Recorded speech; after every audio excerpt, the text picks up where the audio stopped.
Ésaïe, chapitre 18. Malheur à toi, pays des grillons ailés situé de l'autre côté des fleuves de l'Éthiopie, toi qui envoies des messagers par mer, dans des embarcations légères qui flottent sur l'eau.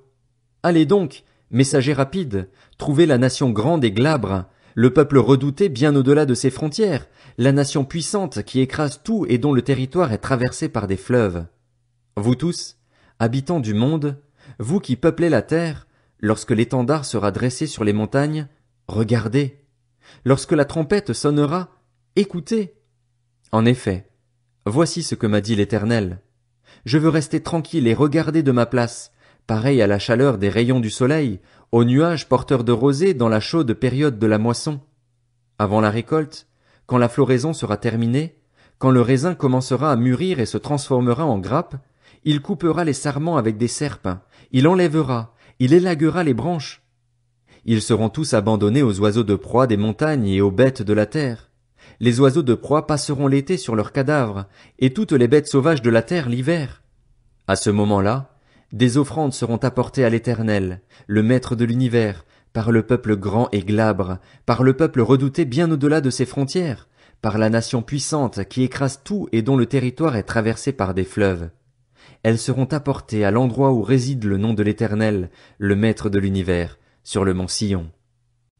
Ésaïe, chapitre 19. L'Éternel monte un nuage rapide. Il vient en Égypte.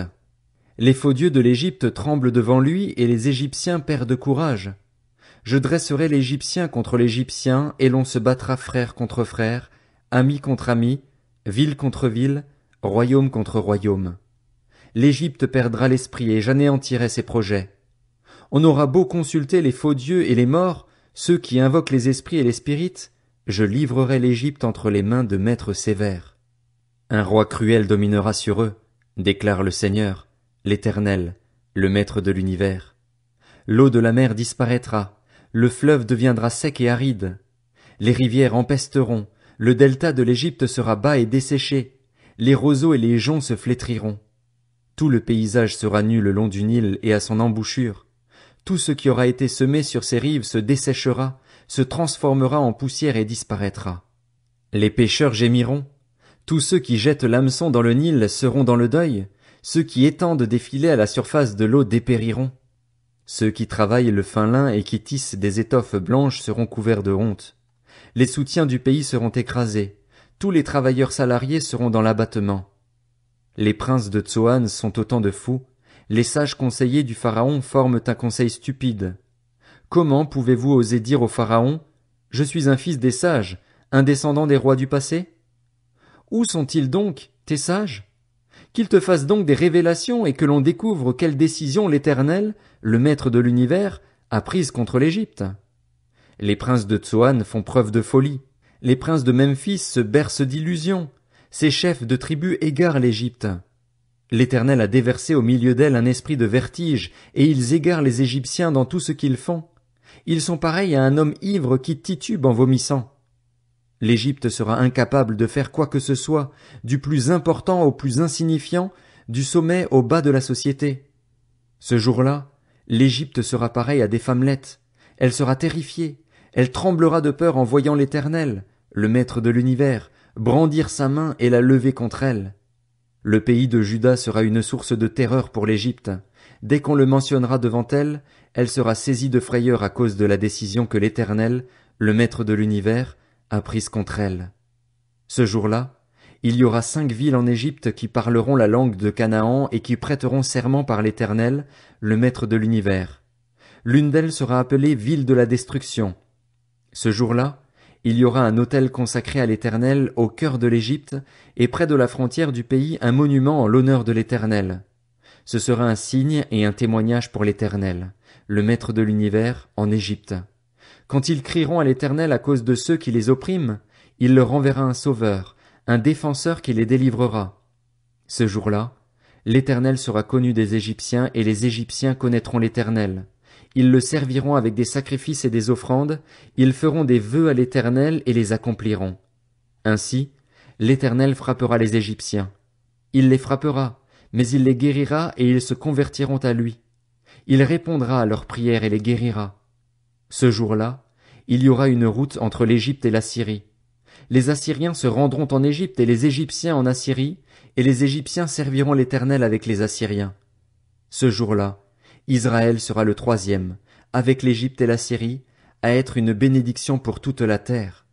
L'Éternel, le Maître de l'univers, les bénira en disant: Béni soit l'Égypte, mon peuple, la Syrie, que j'ai créée de mes mains, et Israël, mon héritage. Ésaïe, chapitre 20. L'année où, envoyé par le roi d'Assyrie Sargon, Tartane vint faire le siège d'Asdod et s'empara de cette ville, l'Éternel avait parlé par l'intermédiaire d'Ésaïe, le fils d'Amoz. Il lui avait dit: Va, détache le sac qui est autour de ta taille et retire les sandales qui sont à tes pieds. C'est ce qu'il fit. Il marcha sans habit et pieds nus. L'Éternel dit alors: Mon serviteur Ésaïe a marché sans habit et pieds nus pendant 3 ans. C'était un signe et un présage contre l'Égypte et contre l'Éthiopie. De la même manière, le roi d'Assyrie emmènera les déportés égyptiens et les exilés éthiopiens, les jeunes garçons comme les vieillards, sans habit, pieds nus et l'arrière découvert. Ce sera une source de honte pour l'Égypte. Alors on sera dans la terreur et la honte à cause de l'Éthiopie en qui l'on avait placé sa confiance, et de l'Égypte dont on vantait la splendeur. Les habitants de ces régions côtières diront, ce jour-là: Voilà ce qu'est devenu l'objet de notre confiance. Nous comptions sur lui pour être secourus, pour être délivrés du roi d'Assyrie. Comment pourrons-nous lui échapper maintenant? Ésaïe, chapitre 21. Message sur le désert maritime. Pareil à l'ouragan qui progresse dans le Néguev, il vient du désert, du pays redoutable. Une vision terrible m'a été révélée. Le traître trahit, le dévastateur dévaste. À l'attaque, Élam! À l'assaut, Médie! Je mets fin à tous les gémissements. C'est pourquoi je suis rempli d'angoisse. Des douleurs s'emparent de moi, pareilles aux douleurs d'une femme en train d'accoucher. Les spasmes m'empêchent d'écouter, le tremblement de voir. Mon cœur est troublé, la terreur s'empare de moi. La nuit qui me faisait tant plaisir est devenue pour moi une source d'anxiété. On dresse la table, on dispose des coussins, on mange, on boit. Debout, prince! Graissez le bouclier. En effet, voici ce que m'a dit le Seigneur. Va faire poster un guetteur. Qu'il annonce ce qu'il verra.